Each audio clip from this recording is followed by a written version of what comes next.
সকালবেলা ঘুম দিয়ে উঠেই বাইরে দাঁড়িয়েছিলাম। হুট করে মাঠের দিকে চোখ পড়তেই দেখি বাবা কাটছে ধান।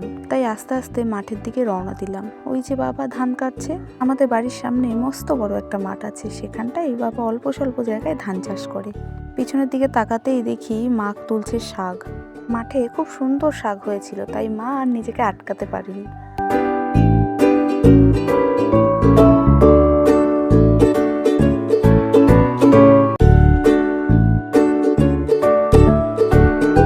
আমি আর বেশিক্ষণ দাঁড়াইনি, বাড়ি চলে গেছি। অনেক কাজ পড়েছিল যে, তাই টুকটুক করে সব কাজগুলো করে নিচ্ছিলাম।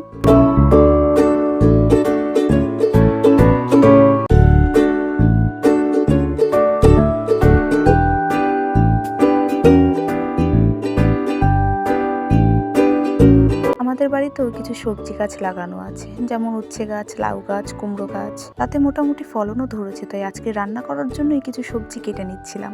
তারপর আবার অল্প স্বল্প কাজ করে নিলাম।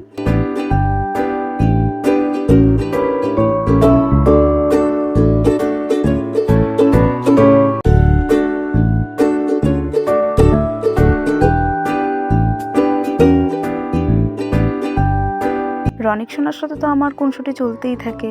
মাসি বুনবো বলে কথা, প্রচুরই আর কি মারতে পারে এই পুচকু। তারপর আর কি ফ্রেশ হয়ে চলে আসলাম ওই ময়শ্চারাইজার মাখতে। তারপর খাওয়া দাওয়া করে এই পর্যন্তই ভিডিওটা ইতি রাখলাম।